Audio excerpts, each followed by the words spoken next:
அதாவது நான் வந்து ஓப்பன் டிபேட் விவாதத்துக்கு நான் கூப்பிடுறேன். ஒவ்வொரு தரவு தளம் டேட்டா பேஸ் வச்சு காட்டினா கூட ஓவரால் நீங்கள் பார்த்தீங்கன்னா நீட்டாக ஒவ்வொரு வருடத்தோட ஹிஸ்ட்ரிக்காரன், ஆட்டோக்காரன், விவசாயி, இவங்களுடைய பசங்க படித்து நீட் தேர்வு வந்து டாக்டர்ஸ் ஆகிறாங்க.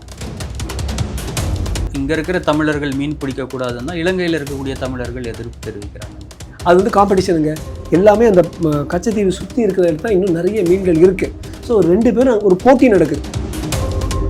தமிழகத்தில் பாஜக மட்டும்தான் நீட்டை ஆதரிக்குது, மற்ற எல்லா கட்சிகளும் வந்து நீட்டுக்கு எதிராக தானே இருக்காங்க. நான் நினைக்கிறேன் பாஜக கூட்டணியில் இருக்கிற அதிமுகவும் நீட்டுக்கு எதிராக தான் இருக்காங்க. கேட்டால் நாங்கள் 7.5% நாங்கள் கொண்டு வந்துட்டோம், இதனால் அரசு பள்ளியில் படிக்கக்கூடிய ஏழை எளிய மாணவர்கள் பயன்படுறாங்க, அந்த ஒரு ரீசனை மட்டும்தான் சொல்கிறாங்களே தவிர, ஆனால் நீட்டுக்கு அப்போசிஷன் தானே அவங்களும் எடுக்கிறாங்க. நம்ம ஆட்களுக்கு கச்சத்தீவில் இருந்துட்டு வைக்க முடியும்னு பார்க்கறது தான் சமூக வளர்ச்சிக்கு பாடுபடும். அது வெறும் கச்சத்தீவு கொடுக்குறது வந்து வெறும் அரசியல். கூட்டு ஒப்பந்த நெறிமுறைகளை வந்து நம்ம தாண்டி செய்ய முடியாதுங்கிறத தயவு செய்து பிரதர் விஜயோடைய நண்பர்கள் உங்ககிட்ட சொல்லணும். அது விஜய் பேசினதுக்கு அப்புறம் இலங்கை வெளியுறவுத்துறை அமைச்சர்கிட்ட கேள்வியை வைக்கிறாங்க. அவர் வந்து நாங்கள் அந்த கச்சத்தீவை வந்து நாங்கள் என்றைக்கும் விட்டு கொடுக்க மாட்டோங்கிற ஸ்டேட்மெண்ட்டை நேற்றைக்கு பதிவு பண்ணோம். ஒரு மாநிலத்தில் அவங்களுக்கு பல வாய்ப்புகள் இருக்குது. இது தேவைப்பட்டுச்சுன்னா அவங்க நிஜமாகவே இஸ்லாமியர்கள் எதிர்த்து இருந்துச்சுன்னா அந்த ஓபிசி ஸ்டேட்டஸை குடுங்கலையே. எவ்வளோ பப்ளிக் வந்து டாக்டர் சும்மா ஒரு ஸ்டென்ட் வச்சாங்கடா, 3 லட்சம் போட்டாங்கடா, 4 லட்சம். ஏன்னா இந்த ஸ்டென்ட்ஸ் எல்லாம் முட்டுகள், செயற்கை முட்டிகள், ஆல் ஜாயிண்ட்ஸ், நீ ஜாயிண்ட்டாக இருக்கலாம், இது எல்லாமே அமெரிக்காவில் வந்துச்சு. இஷ்டத்துக்கு அவன் சார்ஜ் பண்ணிட்டு இருந்தான் டாலரை வச்சு. நம்ம அது வந்து பாவம், இங்கே மருத்துவர்கள் நாங்கள் அதை வாங்கி ஒரு 10% 15% போட்டு பேஷண்ட்டு கொடுக்குறதுக்குள்ளே யானை விலை. வந்தார் மோடி ஐயா, வந்தார் கலாம், அதுக்கு முன்னால் வந்து இதெல்லாம் Indian manufacturing, make in India பண்ணி இப்போ 90% இந்தியாவிலே உற்பத்தியான ஸ்டென்ட்ஸு, செயற்கை முட்டுகள் நாங்கள் பயன்படுத்தும் போது பேஷண்ட்டுக்கு 3 லட்சத்துக்கு பதிலாக 30,000 வருது. அது நல்லா தானே இருக்குது. எப்போ விசா மாஸ்டர் கார்ட்லேருந்து யூபிஐக்கு வந்தோமோ டாலர் கொஞ்சம் சரியுது. எப்போ நாம் வந்து ரஷ்யாவில் இன்னும் கொஞ்சம் வாங்குகிறோமோ டாலர் இன்னும் கொஞ்சம் சரியுது. ஸோ அவன் வந்து டாலர் சரிவுக்கு வந்து அவன் கோவப்பட்டு சரி நீயும் கஷ்டப்படுங்கிறான். ஆமாம், திருப்பூரில் இருக்கிற நம்ம ஆட்கள் கொஞ்சம் கஷ்டப்படுவாங்க. ஏழை குழந்தைகளின் அடிப்படை கல்விக்காக உதவ singleteacherschools.org இணையதளத்தை தொடர்பு கொள்ளுங்கள்.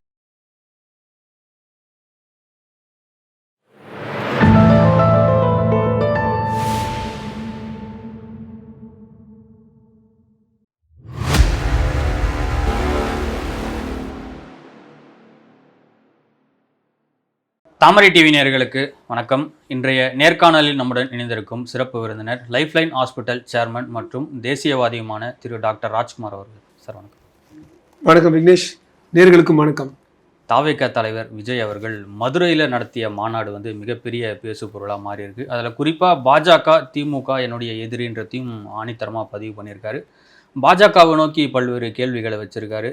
தமிழக மக்களுக்கு நீங்கள் ஏதாவது நல்லது செய்யணும்னு நினச்சாக்க நீட்டை வந்து ரத்து பண்ணுங்க, கச்சத்தீவை வந்து மீட்டு கொடுங்க போன்ற கோரிக்கைகள்லாம் வச்சிருக்காரு. நீங்கள் எப்படி பார்க்குறீங்க? ஒரு மருத்துவராக நீட் தேர்வு தேவையா தேவையில்லைன்னு நீங்கள் நினைக்கிறீங்க? டு த பாயிண்ட் வந்துட்டீங்க விக்னேஷ். மக்கள் இதை பற்றி நிறைய பார்த்துட்டு இருக்கிறாங்க. ஸ்பெசிஃபிக் பாயிண்ட்ஸ் அவர் சொன்னதை பற்றி பேசுவோம். நான் வந்து விஜயோடைய ஒரு விசிறி ரசிகன். அவருடைய படத்தை வந்து யாரும் ரசிக்க முடியாமல் இருக்க முடியாது, கில்லி அதெல்லாம். 2வது, ஒரு தனி மனிதன், ஒரு தனித்தமிழன் தானாகவே ஒரு பார்ட்டி, ஒரு பெரிய கட்சி உருவாக்க முடியும்னு வந்து ஒரு சான்றாக, ஒரு உதாரணமாக அடுத்த தலைமுறையில் வர்ற இளைஞர்களுக்கு அவர் இருக்காருன்னு நான் ரொம்ப அவரை பாராட்டுறேன். 3வது, ஒரு தாமரக்கண்ணி சொன்னால் போல் 150-200 கோடி சம்பாதிச்சிருக்கிறத அப்படியே விட்டுட்டு அது பதிலாக இங்கே வருவேன் சொன்னது ஒரு பெரிய ரிஸ்க் எடுத்திருக்காரு. ஸோ ஹேட்ஸ் ஆஃப், அதெல்லாம் பண்ணியிருக்காரு, வெரி குட் ஒரு பக்கம். 2வது, மக்களை நல்ல ஒரு ஈர்ப்பாக இழுத்தார் இவ்வளோ பெரிய கூட்டத்தை. அது ஒரு பெரிய ஒரு பிரம்மாண்டமான ஒரு லைவ் ஷோ, ஒரு மனோரஞ்சமான ஒரு விஷயம், ஒரு என்டர்டெயின்மெண்ட்டாக இருந்துச்சு. அதெல்லாம் ஓகே. ஸ்பெசிஃபிக் பாயிண்ட்ஸ்க்கு வரணும். ஆரம்பிக்கும் போதே முதல் பேராகிராஃப்குள்ளேயே பாஜக வந்து நாங்கள் கொள்கை எதிரி, ஏனென்றால்னு சொல்லி 3 விஷயம் சொன்னார். அந்த முதல் விஷயம் நீங்கள் இப்போ சொன்னீங்க, நீட். விஜய் வந்து ஆல்ரெடி வளர்ந்துட்டார், இட்ஸ் பிக் லீடர். எல்லாரும் அவர் சொல்கிற ஒவ்வொரு சொல்லியும் முக்கியத்துவத்தோடு பார்க்குறாங்க, ஆதாரத்துடன், தரவு டேட்டாவுடன். மக்களுக்கு புரிகிற மாதிரி சொல்லி கொடுத்தா நல்லாயிருக்கும். அதுக்கு பதிலாக சார் நீங்கள் நீட்டை தூக்கிடுங்க, 2 நிமிஷம் பப்ளிக் எனக்கு டைம் கொடுத்தா இப்போ இருந்து கவுண்ட் பண்ணுங்க, 2 நிமிஷம் நான் சொல்லிடுறேன். 1, சுப்ரீம் கோர்ட்டால் பாஸ் பண்ணது சுப்ரீம் கோர்ட் அல்லது பார்லிமெண்ட்டால் தான் மாற்ற முடியும். 2, 27 மாநிலங்கள், 8 யூனியன் டெரிட்டரியில் 25 மாநிலங்களில் கம்ப்ளீட்டாக அக்செப்ட் பண்ணுது. அக்செப்ட் பண்ணாத தமிழ்நாட்டில் கூட 3 வருஷமாக ஓடிட்டுருக்கு. 3, அதை டக்குன்னு அப்படி ரத்து பண்ணால் லட்சக்கணக்கான பசங்களோட அவங்களோட பெற்றோர்கள் வந்து வழக்கு போடுவாங்க. என்ன ஆகுது, என் பையன் 1-2 வருஷம் வெயிட் பண்ணுறான் எல்லாத்தையும் மாற்றுறதுக்கு. 4, 1-2 இடங்களில் ஆமாம் கொஞ்சம் பேப்பர் லீக் ஆகுது அல்லது இன்னும் திருப்பி பண்ணணும். அப்படி இருந்தால் ஒரு ஜாயிண்ட் பார்லிமெண்ட்ரி கமிஷன் மாதிரி, அதாவது ஒரு கூட்டு நாடாளுமன்ற குழு வந்து அப்படி நடந்துச்சுன்னா ஹைப்பர் லோக்கலாக அட்ரஸ் பண்ணலாம். அந்த ராய்ப்பூர்லேயோ அல்லது நாக்பூர்லேயோ எங்கே அது நடந்தாலும் அங்கே மட்டும் திருப்பி வைக்கலாமே தவிர 2025 வந்து 25 லட்சம் பேர் எழுதுகிறாங்க. 25 லட்சம் பேர் எழுதுறதுல ஒரு ஹாலில் வந்து ஒரு 1000 பேரோ 500 பேரோ எழுதுறதுல ஒரு லீக் ஆச்சுன்னா 25 லட்சம் பேர் திருப்பி எழுத வைக்கிறது legally and society wise impossible. So இந்த 4 விஷயம் எடுத்தோம்னா இதை ரத்து செய்யணும்னா 66% லோக்சபா, 66% ராஜ்யசபா எல்லாம் வந்து பார்லிமெண்ட்லேயே ஒரு கான்ஸ்டியூஷன் திருத்தம் கொண்டு வந்து, அதாவது அரசியல் சட்டமைப்பு திருத்தம் இதுக்கும் சரி கச்சதீவுக்கும் சரி பண்ணி அப்புறம் திருப்பி வைக்கணும். இது இனிமேல் வந்து சாத்தியமாகுமா? ஆல்மோஸ்ட் இம்பாசிபிள் என்பது விஜய் பக்கத்தில் இருக்கிற எந்த ஒரு வழக்கறிஞரோ அல்லது நீட்டை பற்றி படித்தவர்களோ யார் பிளெயின் படித்தவர்களோ சொன்னால் போதும். லாஸ்ட் பாயிண்ட், நீட்டை பற்றி அனிதா கதறுதுங்கிறார். எங்களுக்கும் கதறுங்க விஜய், ஆனால் குட்டி சொல்ல சொல்கிற மாதிரி லிசன் ப்ரோ. அது தவிர 1500 அனிதாக்கள் 10வது கிளாஸு 12வது கிளாஸில் பரீட்சையில் எழுதி அதில் வந்து தேர்வு பெறாததுனால இறந்து போயிருக்காங்க தற்கொலையில் கடந்த 7 வருஷத்தில். அப்போ ஒன்று பண்ணலாமே ப்ரோ, 12ஆம் கிளாஸும் கேன்சல் பண்ணிவிடுவோம் ப்ரோ. ஏன் 10ஆம் கிளாஸில் வந்து 350 பேர் இறந்துருக்காங்க ஒரு அனிதாக்கு, அப்போ 10ஆம் கிளாஸும் கேன்சல் பண்ணிடலாம் ப்ரோ. அதை விடுங்க, JEEE IITயில் ஒவ்வொரு வருஷமும் 12-18 பேரும் இறந்து போகிறாங்க IIT எக்ஸாம்க்கு எழுதும்போது, அதை கேன்சல் பண்ணிடலாமே ப்ரோ. பரீட்சை இல்லாத ஒரு ஒரு ஒரு கல்ச்சர் பாரம்பரியம் கொண்டு வந்து அது பாசிபிள். எங்கே பிரச்சனை யோசிச்சு பாருங்கள். நான் வந்து சமூக ஆர்வலர், ஃபேன் ஆஃப் விஜய்ஸ், பட் சமூக ஆர்வலர். ஓகே, இல்லை அந்த நீட் தேர்வால் என்ன மாற்றம் வந்துருச்சு அப்படின்ற ஒரு கேள்வி எழுப்புறாங்க. பாஸ், இந்த நீட் தேர்வு வந்ததே 3 காரணம் தான். கொண்டு வந்தது 2010 2013 கொண்டு வந்ததே திமுக கொண்டு வந்தாங்க.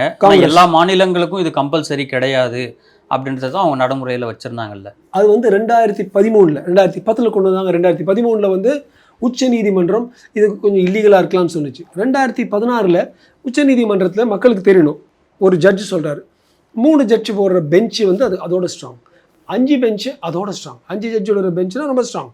அவங்க சொல்கிறாங்க இல்லை மேண்டட்டரி, இது வந்து கட்டாயமாக அமல்படுத்தணும், ஒவ்வொரு மாநிலத்திலையும் யூனியன் டெரிட்டரியிலும் அமல்படுத்தணும் வந்ததுக்கு அப்புறம் தான் 25 மாநிலங்களும் அதை எடுத்தாங்க. அந்த லெவலுக்கு போயிட்ட அப்புறம் நம்ம இதை பற்றி தெரியாமல் நீட்டை தூக்குங்க அனிதாவை நினச்சா எனக்கு கதறன்னு சொல்கிறது இமோஷனலாக இருக்கலாம். ஆனால் ஒரு தலைவன் இந்த ஒரு குழந்தைக்கு நடந்த ஒரு துர்சம்பவத்தில் இருக்கிற அந்த உணர்ச்சியை தாண்டி சமூகத்துக்கு என்ன பண்ணணும்? சரி, ஏங்க அந்த நீட்டு கொண்டு வந்தாங்க? அது கோ பேக் டு 3 காரணம். 1, ஒரே மெரிட்டோக்ரஸி எல்லாருக்கும்.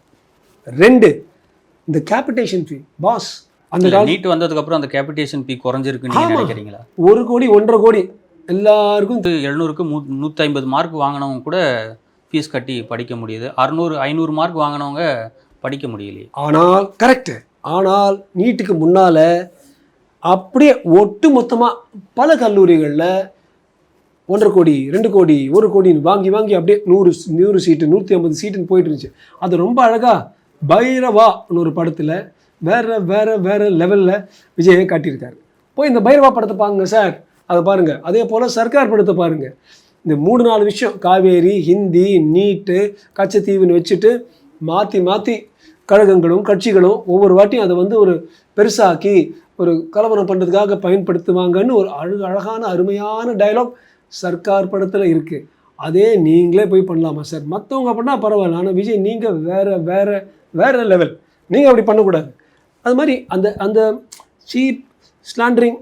அதுக்கு மேலே விஜய் ஒரு தலைவராக இருக்காரு நாங்கள்லாம் எதிர்பார்க்குறோம். ஸோ நீட்டை பற்றி அவர் சொன்னது, தமிழகத்தில் பாஜக மட்டும்தான் நீட்டை ஆதரிக்குது, மற்ற எல்லா கட்சிகளும் வந்து நீட்டுக்கு எதிராக தானே இருக்காங்க. நான் நினைக்கிறேன் பாஜக கூட்டணியில் இருக்கிற அதிமுகவும் நீட்டுக்கு எதிராக தான் இருக்காங்க. கேட்டால் நாங்கள் 7.5% நாங்கள் கொண்டு வந்துட்டோம், இதனால் அரசு பள்ளியில் படிக்கக்கூடிய ஏழை எளிய மாணவர்கள் பயன்பெறாங்க, அந்த ஒரு ரீசனை மட்டும் தான் சொல்கிறாங்களே தவிர, ஆனால் நீட்டுக்கு அப்போசிஷன் தானே அவங்களும் எடுக்கிறாங்க ஸ்டாண்டை. அதாவது நான் வந்து ஓப்பன் டிபேட் விவாதத்துக்கு நான் கூப்பிடுறேன். ஒவ்வொரு தரவு தளம் டேட்டா பேஸ் வச்சு காட்டினா கூட ஓவரால் நீங்கள் பார்த்தீங்கன்னா நீட்டாக ஒவ்வொரு வருடத்தோட இஸ்திரிக்காரன், ஆட்டோக்காரன், விவசாயி இவங்களுடைய பசங்க படித்து நீட் தேர்வு வந்து டாக்டர்ஸ் ஆகுறாங்க. ஒரு சில பசங்க மிஸ் பண்ணுவாங்க, ஏன்னா எழுதுறது வந்து லட்சக்கணக்கில் எழுதுறாங்க. இதே 12th எக்ஸாமில் மார்க் எடுத்த ஆட்டோக்காரன் பையனும் சரி, இஸ்திரி போடுற பையனும் சரி, நீட்டு எம்பிபிஎஸ்க்கு போய் சேர்ந்துருக்காங்கல்ல. ஒரு சில, ஆனால் நிறைய பேர் கிடைக்காது. ஏன்னா அந்த சீட்டு வந்து யாருக்கும் ஒரு அக்கௌண்டபிலிட்டி இல்லை, இவங்களுக்கு கணக்கே இல்லை. நிச்சயமாக எனக்கு தெரிஞ்ச பல ஆட்டோக்காரன், இஸ்திரிக்காரன் சீட்டு கிடைக்கல. ஏன்னா அந்த சீட்டு வந்து இன்னொருத்த வந்து 1 கோடி 1.5 கோடி கொடுத்துட்டு போயிடுவான். அது வேணும்னா பைரவா பாருங்கள், அது எல்லாம் அதில் கிளியராக தான் இருந்துச்சு. அதில் இப்படி நடந்துக்கிட்டு இருக்கு. அதுக்கு மருத்துவத்துக்கு நடுவில் இருக்க ஒரு மருத்துவனாக நான் இதை பார்த்துட்டு, இந்த கண்காணிப்பு எங்களுக்கு இருக்குது. இது நல்ல தெரிஞ்ச மருத்துவர்கள் யாருமே நீட்டை எதிர்க்க மாட்டாங்க. அல்லது ஒன்று பண்ணலாம், நீட்டை தூக்கிடலாம். ஆனால் இவங்க யாருமே காசு வாங்க மாட்டாங்க. 12ஆம் கிளாஸ்லேருந்து அப்படியே அந்த மார்க் பார்த்து டிஜிட்டலாக பார்த்து கொடுக்குறோம், நாங்கள் கேபிட்டேஷனே வாங்க மாட்டோம்னு சொல்லிட்டோம். ஏனென்றால் குறைஞ்சபட்சம் 1000 to 2000 கோடி பிஸ்னஸ் டர்ன் ஓவர் இவங்களுக்கு ஒவ்வொரு வருஷமும். அதுவும் எப்படி நாங்கள் எல்லாம் பார்த்துருக்கோம், பையா போகும், அப்படியே அன்அக்கௌண்டட் கேஷ். அதெல்லாம் உடைக்கிறதுக்கு தான் இந்த நீட்டு கொண்டு வந்திருக்காங்கன்னு நீட்டு கொண்டு வந்த காங்கிரஸும் திமுகவும் அந்த முதல் டாக்குமெண்ட்லேயே எழுதியிருக்காங்க. அதை படித்தா தெரிஞ்சிடும். ஸோ தேவையில்லாமல் நீட்னு கொண்டு வந்து ஒரு குழந்தையை காட்டி இது பண்ணுறது ரொம்ப தப்பு. ஒரு ஆக்சிடென்ட் ஆச்சு ஒருத்தனுக்கு ஒரு காரில், யாருமே வண்டியில் கார் ஓட்டக்கூடாதுன்னு சொல்கிற மாதிரி இருக்குது. சமூகத்துக்கு, சமுதாயத்துக்கு எது நல்லதோ அது நம்ம பார்க்கணும். என்னாலே பார்க்க முடியுது. ஒரு பெரிய தலைவர் லைக் விஜய், நீங்கள் அதை பார்த்துருப்பீங்க. தயவுசெய்து அதை பற்றி நீட்டை பற்றி இன்னும் கொஞ்சம் ஆராய்ச்சி பண்ணி அப்புறம் சொன்னால் நல்லா இருக்குங்கிறது என்னுடைய வேண்டுகோள். தெளிவாக எல்லாத்தையும் பேசினார். ஆனால் யார் கச்சத்தீவை தாரை வார்த்து கொடுத்ததுன்ற பேச்சை வந்து அவர் தவிர்த்துட்டார். இல்லை, கரெக்ட், அது ரொம்ப கரெக்டாக சொன்னீங்க. நிறைய பேர் சொல்லுவாங்க, சார் கச்சத்தீவு வாங்கித்தாங்கன்னு அவர் சொல்கிறார். எப்படி சார் ஒரு மிட்டாய் வாங்கி தந்தோம், எப்படி கடைக்கு போய் மிட்டாய் வாங்கணும்னு கேட்டுக்கிறா போல் எப்படி கச்சத்தீவை மீட்டு எடுக்க முடியும்? அகெயின் ஒரே ஒரு வகை தான் இருக்குது. ஆர்டிக்கிள் 253 அரசியல் சாசனத்தை பயன்படுத்தி கொண்டு இந்திரா காந்தி அவர்கள் 1974 இங்கே நம்ம மாண்புமிகு முதலமைச்சர் கலைஞருடைய உதவியோட, அவருடைய ஆதரவோட அந்த கட்டுரை 253 என்ன சொல்லுதுன்னா, தேவைப்பட்ட பிரைம் மினிஸ்டர் கொடுத்துடலாம். அதாவது வந்து அப்புறமா நாடாளுமன்றத்தில் கேட்டு அவங்களுடைய அனுமதியை பெறலாம்னு சொல்லி கொடுத்துட்டாங்க. எங்களுக்கு சொந்தமானது தான் கச்சத்தீவுன்னு சொல்லிட்டு அவங்க கிளைம் பண்ணுறாங்கல்ல. ஆமாம், ஏன்னா அதுக்கப்புறம் 1976 குறிப்பாக எங்கள் ஆட்கள் அங்கே வந்து அவங்க போட்டை கூட பார்க் பண்ண முடியாது, டீசல் அவுட் ஆகிடுச்சு அங்கே பச்சைத்துக்கு. ஏன்னா கச்சத்தீவில் இருந்துட்டு அங்கேருந்து கொஞ்சம் ஃபிஷிங் பண்ணிட்டு வந்துருப்பாங்க, அது கூட பண்ண முடியாதுன்னு கிளியராக எழுதி கொடுத்துருக்காங்க 1976. அதோட முடிஞ்சது கதை. அதனால தான் அலி சாபரிங்கிற அவருடைய ஃபாரின் மினிஸ்டர் சொல்கிறாரு, ஏன் அதை பற்றிலாம் திரும்பி பேசுகிறீங்க, அது 50 வருஷத்துக்கு மேலே முடிஞ்ச விஷயம். ஆனால் இன்னொரு விஷயம், இப்போ திருப்பியும் பார்லிமெண்ட்டில் போய் எல்லாருக்கும் ஒரு நல்ல, தமிழர்களுக்கு ஒரு நல்ல செய்தி. செப்டம்பர் 15, அதாவது அடுத்த ஒரு 20 நாட்களுக்குள்ளார திருப்பியும் உச்ச நீதிமன்றத்தில் இந்த கச்சத்தீவு விஷயம் திருப்பியும் வருது. அதாவது கட்டுரை 253 பயன்படுத்தி இவங்க பண்ணிட்டாங்க இந்திரா காந்தி அம்மா அவர்கள், அது தப்புன்னு சொல்லி அதுக்கு ஆர்டிக்கல் 368 இருக்குது, ஆர்டிக்கல் 368. அந்த ஆர்டிக்கல் 368 பார்த்தீங்கன்னா திருப்பியும் 2/3 பார்லிமெண்ட் எல்லாம், லோக்சபா, ராஜ்யசபா, நாடாளுமன்றம் எல்லாம் அவங்களுடைய அனுமதியோட அதை ரத்து செய்யலாம். ஆனால் UNCLOS இருக்குது, அதாவது ஐக்கிய நாடுகளுடைய கடல் சம்பந்தப்பட்ட கூட்டமைப்பு. இப்போ நம்ம ஒத்துக்கிட்டோம், இங்கே தான் கடல் தான் எல்லை, கடல் எல்லை எனக்கும் ஸ்ரீலங்காவுக்கும் நம்ம ஒத்துக்கிட்டோம்.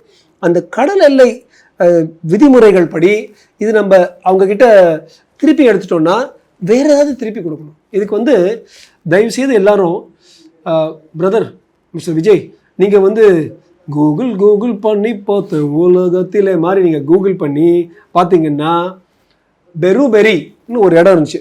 பெருபெரின்னு பார்க்காதீங்க, 1948 கல்கட்டா கிட்ட இருக்கிறது. அது வந்து பங்களாதேஷ்க்கு ஈஸ்ட் பாகிஸ்தான் கொடுக்கணும்னு சொல்லும்போது இதே ஆர்டிகல் 253 இதே ஆர்டிகல் 268 வந்து கடைசியில் அது கொடுக்காம விட்டாங்க. இதை ஆல்ரெடி கொடுத்துட்டாங்க. ஸோ நம்ம திருப்பி எடுக்கும்பொழுது அதுக்கு பதிலாக வேறு ஏதாவது கொடுக்கணும் அல்லது வேறு சலுகைகள் கொடுக்கணும். இது நான் போன்ற ரூல் இல்லை. அது வந்து ஐக்கிய நாடுகளுடைய கூட்டு ஒப்பந்த நெறிமுறைகள். அந்த கூட்டு ஒப்பந்த நெறிமுறைகளை வந்து நம்ம தாண்டி செய்ய முடியாதுங்கிறத தயவு செய்து பிரதர் விஜயோடைய நண்பர்கள் உங்ககிட்ட சொல்லணும். அது விஜய் பேசினதுக்கு அப்புறம் இலங்கை வெளியுறவுத்துறை அமைச்சர்கிட்ட கேள்வியை வைக்கிறாங்க. அவர் வந்து நாங்கள் அந்த கச்சத்தீவை வந்து நாங்கள் என்றைக்கும் நாங்கள் விட்டு கொடுக்க மாட்டோம்ன்ற ஸ்டேட்மெண்ட்டை நேற்றைக்கு பதிவு பண்ணியிருக்காரு. அஃப்கோர்ஸ் அது அவர் தானே, அது வந்து அவருடைய தொழில் தர்மம். அது எப்படி நம்ம செய்யணுங்கிறது நம்மளுடைய தொழில் தர்மம் தெரியும். ஆனால் நீங்கள் வந்து மக்களுக்கு தெரியணும் அது எவ்வளவு 1000 ஸ்கொயர் கிலோமீட்டர்ஸ் இந்த இடம், 285 ஏக்கர்ஸ், அவ்வளோதான் கச்சத்தீவு. யாராவது அதில் இருக்காங்களா? 100-150 பேர் தான். ஆனால் அது வந்து ஒரு லேண்டிங் பாயிண்ட். ஒரு கடைசி பாயிண்ட் நான் சொல்கிறேன். சமீபத்தில் நமது மாண்புமிகு முதலமைச்சர் சொன்னார் 3500 பேர் அரெஸ்ட் ஆயிருக்காங்க. நாம் போய் அங்கே இருக்கிற தூத்துக்குடியில் இருக்கிற ராமேஸ்வரத்தில் இருக்கிற அந்த மீனவர்கள்கிட்ட கேட்கும்பொழுது அவங்க சொன்னாங்க, இந்த மாசுபடுகிறதுனால இப்போ வந்து மீன்கள் வந்து கிட்டே வர்றது இல்லையா, தள்ளி தான் இருக்குது. அந்த மீன்கள் பின்னால் இங்கே போகிறதுனால அந்த ஸ்ரீலங்கன் அந்த எல்லையை தாண்டி போகிறதுனால அங்கே அரெஸ்ட் பண்ணுறாங்க. இதுக்கு வந்து கடைசி பதில் வந்து இங்கே இருக்கிற மாசை கம்மி பண்ணி, இந்த பொல்யூஷன்லாம் கம்மி பண்ணி இங்கே திருப்பி மீன்களை வர வைக்கிறது தான் வருங்காலத்தில் ஒரு இலக்காக இருக்கணும். பட் அது வரைக்கும் நிச்சயமாக நம்ம கச்சத்தீவுக்கு வந்து அந்த டெம்பரரி பார்க்கிங் ரெஸ்டிடியூஷன் இருக்குது.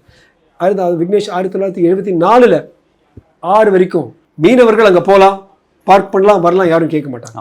76 தான் பிடிக்க ஆரம்பிச்சிட்டாங்க. ஸோ அந்த அட்லீஸ்ட் அந்த 74 நிலைமைக்கு, அந்த நிலைப்பாட்டுக்கு நம்ம இந்த எல்லையை கொண்டு வந்தோம்னா நமது தமிழ் மீனவர்கள் அங்கே போய் போட் அங்கே விட முடியும், டீசல் மாற்ற முடியும். அது மாதிரி பண்ணிட்டு அந்த நடவடிக்கை கூட பாஜக அரசாங்கம் எடுக்கலையே அப்படின்ற ஒரு கேள்வி வருது. அதுக்கு இந்த சுப்ரீம் கோர்ட் ஓகே சொன்னது தான் பண்ண முடியும். அந்த சுப்ரீம் கோர்ட் ஓகே வந்து 15ஆம் தேதி செப்டம்பரில் வருது. நாங்களாம் வேண்டிகிட்டு இருக்கிறோம். வந்துருச்சு வச்சுக்கோங்க, விறுவிறுன்னு அவங்க பாஜக அரசாங்கம் நடவடிக்கைகள் எடுக்கும். கடைசி விஷயம் நான் சொல்கிறேன், 1823ங்கிறது முக்கியமான ஒரு வருஷம். அது வந்து 200வது ஆனிவர்சரி வந்து 2 வருஷத்துக்கு முன்னால் டெல்லியில் ஒரு ஸ்டாம்ப் ரிலீஸ் பண்ணாங்க. முதல் தமிழன் வேலை செய்வதற்காக ஸ்ரீலங்காவுக்கு போனது. நீங்கள் போய் பார்த்தீங்கன்னா முஸ்லீம்ஸ்க்கும் சரி, ஸ்ரீலங்கன்ஸ்க்கும் சரி, நம்ம ஸ்ரீலங்கன் தமிழ்ஸ்க்கும் நிறைய பண்ணியிருக்காரு. அதனால தான் அந்த ப்ராட் ஸ்டேட்மெண்ட் விஜய் அவர்கள் சொல்லியிருக்கக்கூடாது. ஸோ 1823 to 2023 200 வருஷம் ஆச்சு. முதல் தமிழன் பாவம் திருநெல்வேலியிலேருந்து நான் வந்து இங்கிலாந்து கூட்டு போகிறேன்னு சொல்லி வழியை நின்றுட்டு வேலை செய்ய வச்சாங்க. அவர்களுக்கு வந்து 2 வருடங்களுக்கு முன்னால் வரைக்கும் இன்னும் வீடு இல்லை. 10 குடும்பங்கள் ஒரே ஒரு சின்ன ஹாலில் படுத்துட்டு இருப்பாங்க. அது பேர் லை இன். அதில் நிறைய முஸ்லீம்ஸும் உண்டு. நான் அங்கே போய் பல இலவச முகாம்கள் வந்து 5-6 வருஷம் பண்ணிகிட்டு இருக்கேன். ஒரே ஒரு ஓப்பன் ஹாலில் 5-6 குடும்பங்கள் அங்கேயே இருப்பாங்க, அங்கேயே குழந்தைங்க பார்த்துப்பாங்க, அப்படியே வாடுவாங்க. நம்ம ஆடு மாடு வைக்கிற மாதிரி வச்சுருப்பாங்க. அது பேர் லைன் லைஃப்னே இருக்குது. நீங்கள் கூகுள் பண்ணி பார்க்கலாம். அவங்களுக்கு எல்லாரும் முதல் மனிதன் வீடு கட்டி கொடுத்து தனித்தனியாக 20,000 to 30,000 வீடு கட்டி கொடுத்ததே நரேந்திர மோடிஜி தான். எந்த நரேந்திர மோடி? நரேந்திரபாய் தாமோதர்பாய் மோடி நம்ம கத்துனாரே, அதே நரேந்திர தாமோதர்பாய் மோடி தான் 200 வருஷங்களுக்கு அப்புறம் தமிழர்களுக்கு முதல் தனித்தனியாக வீட்டில் அவன் மனைவி தனியாக ஒரு கட்டில் படுக்கிறதுக்கு வீடு கட்டி கொடுத்த நரேந்திரபாய் தாமோதர்பாய் மோடி. இங்கே இருக்கிற தமிழர்கள் மீன் பிடிக்கக்கூடாதுன்னா இலங்கையில் இருக்கக்கூடிய தமிழர்கள் எதிர்ப்பு தெரிவிக்கிறாங்கல்ல. ஆமாம், ஏன்னா அதுவும் கரெக்டு. அது வந்து காம்படிஷனுங்க. எல்லாமே அந்த கச்சத்தீவு சுற்றி இருக்கிற இடத்துல இன்னும் நிறைய மீன்கள் இருக்குது. ஸோ 2 பேரும் ஒரு போட்டி நடக்குது. தான் இன்டர்நேஷ்னல், அதாவது சர்வதேச அல்லது ஐக்கிய நாடு எல்லைகள் எதனால் போடுறாங்கன்னா இவங்களுக்கும் கொஞ்சம் பிடிக்க முடியும், அவங்களுக்கும் கொஞ்சம் மீன் பிடிக்க முடியும். நல்ல ஐஏஎஸ் ஆஃபீஸர்ஸ், அட்மினிஸ்ட்ரேட்டிவ் ஆஃபீஸர் அங்கே போனால் எங்கே ஒரு எல்லை போடணும், நம்ம ஆட்களுக்கும் இன்னும் கொஞ்சம் மீன் பிடிக்க முடியும், அவங்களுக்கும் கொஞ்சம் மீன் பிடிக்க முடியும், நம்ம ஆட்களுக்கு கச்சத்தீவில் இருந்துட்டு வைக்க முடியும்னு பார்க்குறது தான் சமூக வளர்ச்சிக்கு பாடுபடுறது. அது வெறும் கச்சத்தீவு கொடுக்கறது வந்து வெறும் ஒரு அரசியல் தலைவராக மட்டும் இல்லாமல் ஒரு சமூக தலைவராக ஒவ்வொரு தலைவரும் மாறணுங்கிறது தான் என்னுடைய நாட்டம், என்னுடைய வேட்கை. எல்லாம் அப்படி மாறணும். பாகிஸ்தானை எதிர்த்து குரல் கொடுக்க தெரிஞ்ச மோடி அவர்களுக்கு ஸ்ரீலங்காவை எதிர்த்து ஏன் குரல் கொடுக்க முடியல? ஏன்னா ஸ்ரீலங்காவுக்கு ஆதரவாக சீனா இருக்குது, அதனால தான் மோடி அவர்கள் அடக்கி வாசிக்கிறாரு அப்படின்ற ஒரு குற்றச்சாட்டு இருக்குது. நான் ஒன்று சொல்கிறேன், நம்ம வந்து 40 நிமிஷம் 50 நிமிஷத்தில் கொழும்புக்கு போயிடலாம். ஸ்ரீலங்கா வந்து நமக்கு 35 கிலோமீட்டர் தான். அங்கே வந்து சீனக்காரனுடைய ஆதிக்கம் அதிகரிச்சுக்கிட்டே இருக்குது, நாளுக்கு நாள் அதிகரிச்சிட்டு இருக்கு. நம்மளுடைய தெற்கு எல்லைகள் எப்படி வடகிழக்கு எல்லையில் வந்து சீனர்கள் வராங்களோ, வடமேற்கு எல்லையில் வந்து ஆப்கானிஸ்தான் பாகிஸ்தான் இருக்குது, அது மாதிரி தெற்கு எல்லையிலேருந்து சீனர்கள் திரும்பி வர ஆரம்பிச்சிட்டாங்க. அப்போ என்ன பண்ணணும், கம்ப்ளீட்டாக நம்மளுடைய எல்லாம் இந்த பக்கம் டிஃபென்ஸ் எல்லாம் இந்த பக்கம் கொண்டு வந்து இங்கே கடலுக்கு வந்து நம்ம பெரிய பெரிய கப்பல்கள், போர்க்கப்பல்கள் கொண்டு வந்து அதை பாதுகாக்கிறதுக்கே 1-2 இல்லை, ஆயிரக்கணக்கான கோடிகள் ஆகும். ஸோ எவ்வளவு ஸ்ரீலங்காவும் மாலதீவும் நம்மளுடைய நண்பர்களாக வச்சுருக்கோமோ அவ்வளவு நம்ம செலவழிக்க தேவையில்லை தற்பாதுகாப்புக்காக. அதனால் அவங்கள ரொம்பவும் முட்டாமல், அதே சமயத்தில் நான் போய் பார்த்தேன், அவங்க கட்டின வீடுகளை நான் போய் பார்த்தேன். நான் வந்து அவங்க இருந்த 10 குடும்பங்கள் இருந்த ஒரு வீடும் நான் பார்த்துருக்கேன்.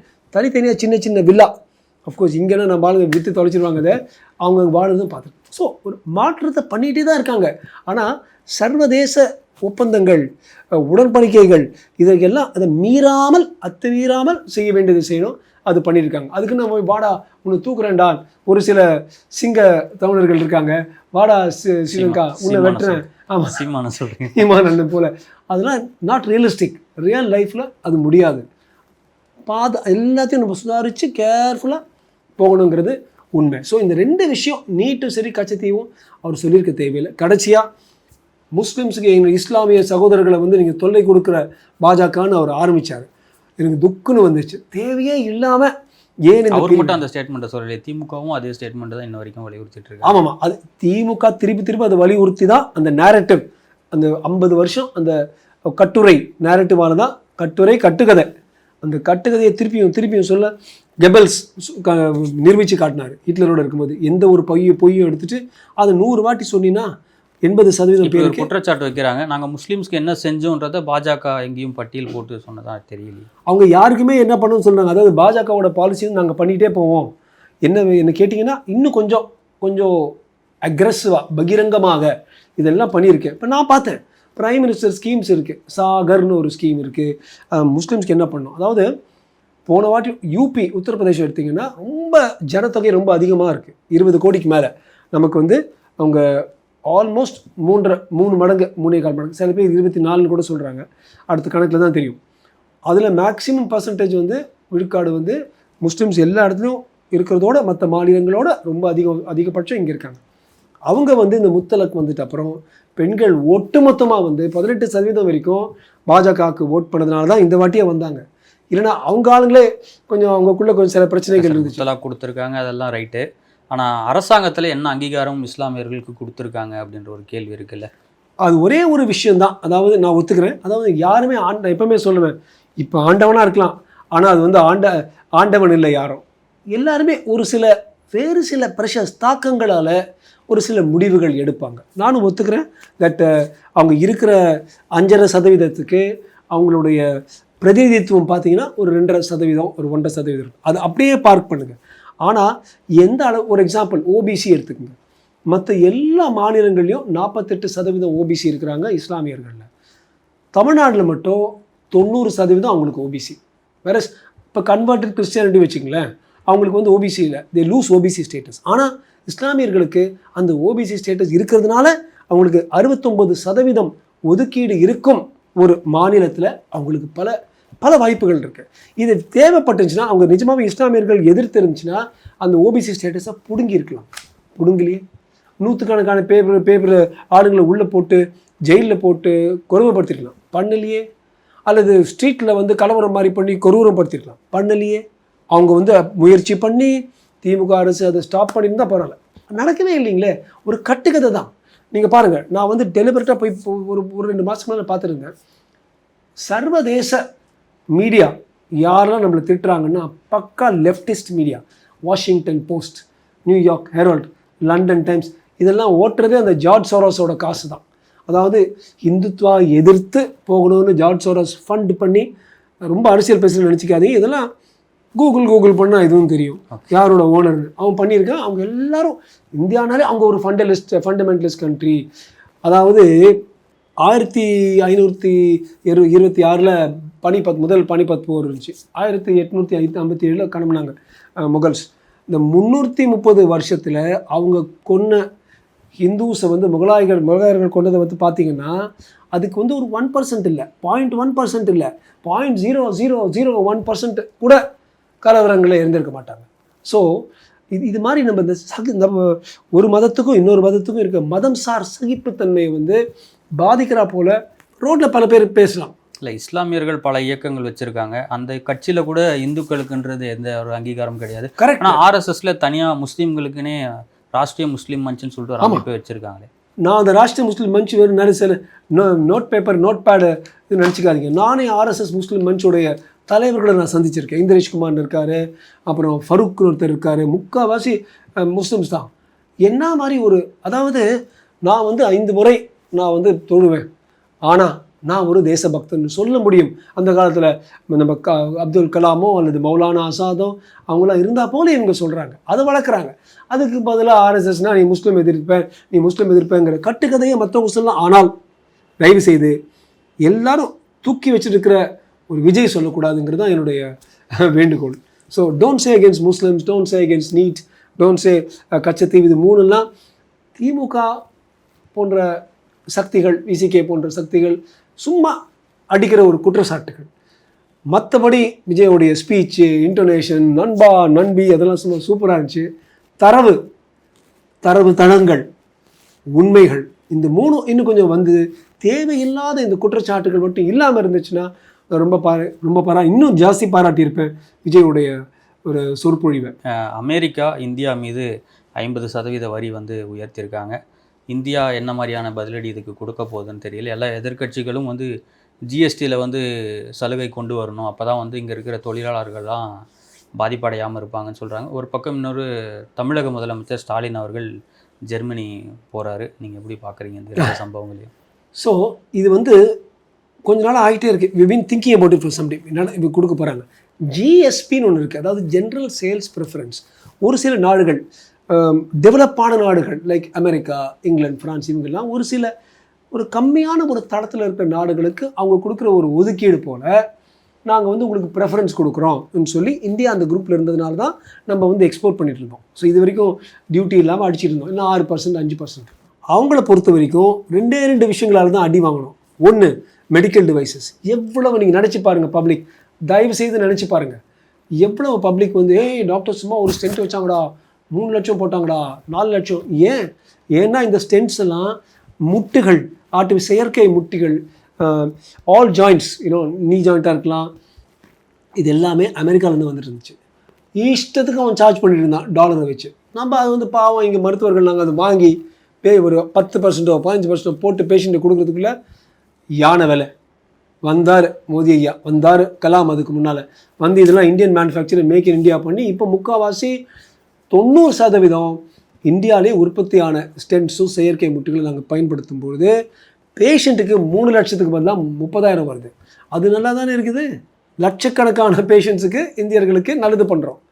அதோடைய பின்விளைவு தான் அமெரிக்கா சொல்லிட்டான், என்னுடைய செயற்கை முட்டிகளை நீ யூஸ் பண்ணலையா, என்னுடைய ஸ்டென்ட்டை நீ யூஸ் பண்ணலையா, அப்போ உனக்கு அந்த ஜிஎஸ்பி ஜென்ரல் சேல்ஸ் ப்ரிஃபரன்ஸ் உனக்கு கொடுக்க மாட்டேன். 2019 ஆக்சுவலாக இது ட்ரம்ப் பண்ணது ஜோ பைடனே எடுத்துட்டான், அது நாங்கள் கொடுக்க மாட்டேன்னு சொல்லிட்டாங்க. அப்போ கொஞ்சம் சும்மா இருந்தோம். ஆனால் இப்போ தான் ட்ரம்ப் வந்துட்டு அந்த லாவை வந்து அமல்படுத்தினான். ஸோ இப்போ நம்ம நினச்சி பார்க்கணும், திருப்பியும் அவங்க வாடா. அதே போல் இன்னொரு விஷயம், அவங்க பால் அங்கேருந்து அனுப்புகிறாங்க, டெய்ரி ப்ராடக்ட்ஸ்.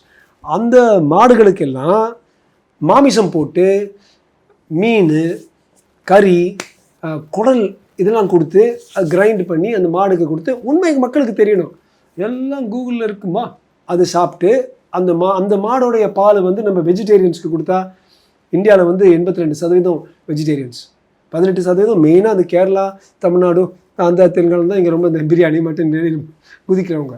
அவங்களுக்கு வந்து கஷ்டமாக தானே இருக்கும்.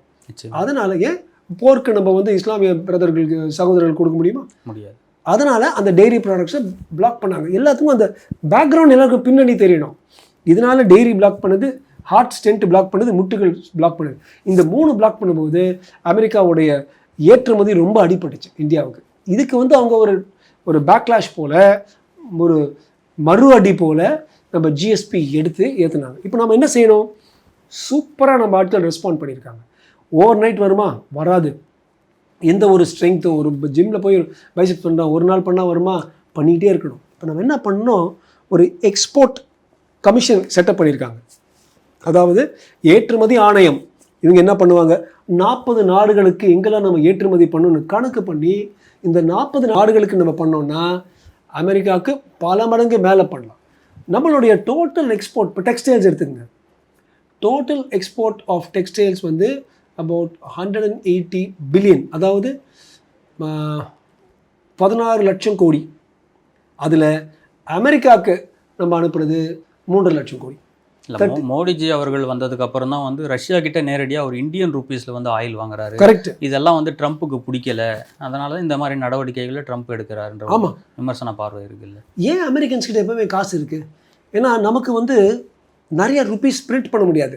ஒவ்வொரு நாடுக்கும் விக்னேஷ், மக்களுக்கு சின்ன சின்ன விஷயங்கள் தெரியணும், பொருளாதார உண்மைகள். ஒவ்வொரு நாடுக்கும் இவ்வளவு பொண்ணு இருக்குது, அந்த பொண்ணு கோல்டுக்கு ஈக்குவலண்ட்டாக நம்ம வந்து ருபீஸ் அடிக்க முடியும். இவனுக்கு இருக்கானுங்களே இந்த அமெரிக்கன் பசங்க, திருட்டு பசங்க, எப்போ அவங்களுக்குள்ளே ஒரு ரூல் பாஸ் பண்ணிக்கிட்டாங்க, அதாவது எப்போ வேணாலும் அவங்க அடிச்சுக்கலாம்.